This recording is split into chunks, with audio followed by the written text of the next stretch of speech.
Hi guys, welcome back. Today I wanted to share my tips on how to simplify your life and live more minimally. So we live in a world that is so busy and so fast-paced. So I believe that it is really important to create a home environment that is really calm and just brings us a lot of joy. And I believe that the best way to do that is to simplify what we own and how we live. I wouldn't consider myself a true minimalist, but I really do try to live a simple and minimal lifestyle in whatever way I can. And if you're new here, my name is Tori and I create videos every single week about helping you guys take little steps towards living a healthier and simpler lifestyle. So my first tip is to only have things in your home that you truly love. There's a quote and it says, "Have nothing in your home that you do not know to be useful or believe to be beautiful." And I really truly try to live by that. I'm not a minimalist in the sense that I could never have all plain white walls, but I truly love the things that I have in my home.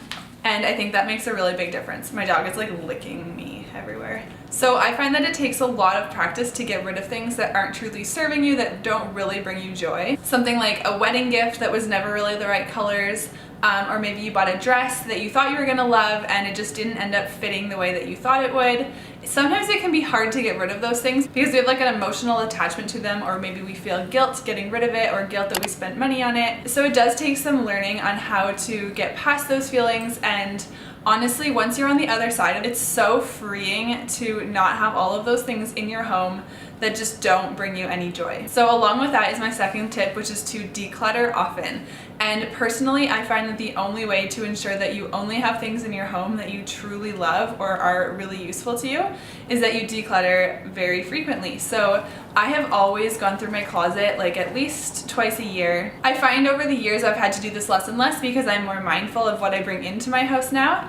But at the beginning, you definitely have to do this often because you might go through your closet or you might go through your makeup and you kind of get rid of the things that you never use. You're able to get rid of almost the next level of things. So it's important to declutter often and just always make sure that you're not holding on to things that just don't bring value to your life. My next tip is to reuse items. So this can go for anything in your house, but I really wanted to talk about reusing furniture and home decor type things. So I love having trendy things in my house.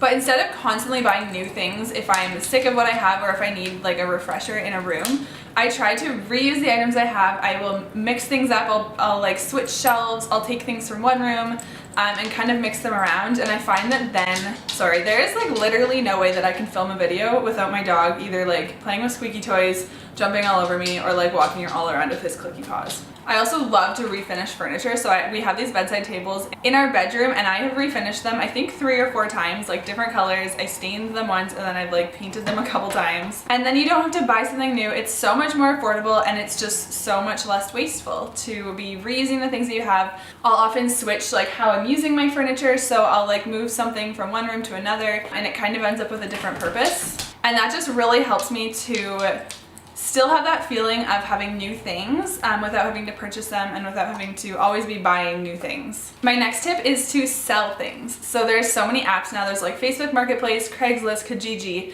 There's so many places to sell things and there's so many people looking for things to buy. We love to do this if we are wanting to do a project that we don't really have the budget for, or if we want some extra spending money for a vacation. We'll kind of look around our house and be what can we sell? What do we not use all the time? What can we make a little bit of money off? And it's honestly just a win-win situation because you're simplifying and minimalizing your house, but you're also making a little bit of extra cash. So I love doing that. It's such a good option and it's honestly so easy to do nowadays. My next tip is to always sleep on a purchase. I am not an impulse shopper. I don't buy things on first look.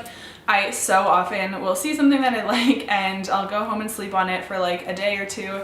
Honestly, I would say 90% of the time I don't end up buying the thing. And when I do buy something at first look, it's because I've researched it already and I've been looking for what I want. I think it's really important to not buy things impulsively because then we end up with all of these things in our homes that we don't really love, and that's when you end up having these things you have to get rid of later on. So a really good way to simplify your life is to just not buy things right away and just think about it longer if that's something that you really, really need and will really add value to your life. My next tip, and this is one of my favorites, is that everything needs to have a home in your home.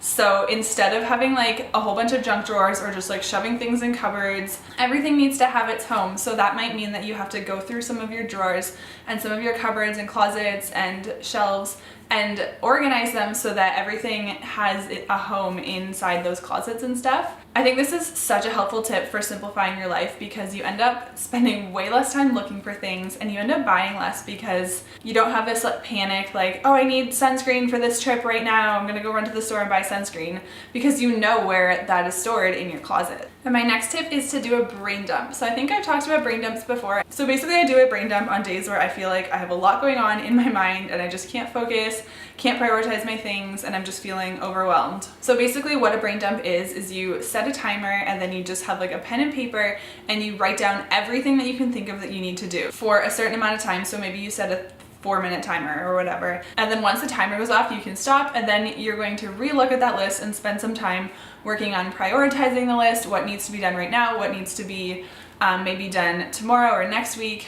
And then the things that you just need to let go of and they aren't going to get done. That has helped me so much in figuring out what I need to be working on right now as opposed to what I would like to get done but isn't really a priority. I also just find brain dumps encouraging because sometimes I'm like, why am I so stressed? And then you write down everything and there's like 892 things and you're like, wow, that's why I was so overwhelmed. So doing a brain dump really just helps to simplify my mind and help me focus on what needs to be done. Okay, and then the last tip is to not say yes to everything. And honestly, I think this can be the hardest tip for a lot of people. A lot of us are people pleasers. We like to say yes, we like to do things for other people. But if you're feeling overwhelmed with that, if you're feeling like you need to take a step back from always saying yes to things, if you're feeling like you're just too busy and you have too much going on, then this might be really important for you to learn to set boundaries with people, learn to say no to people. And I love I don't know who said this or where this came from, but it's something like the only people who will be upset about you setting boundaries are the people benefiting from you not having boundaries. And I think this is so important.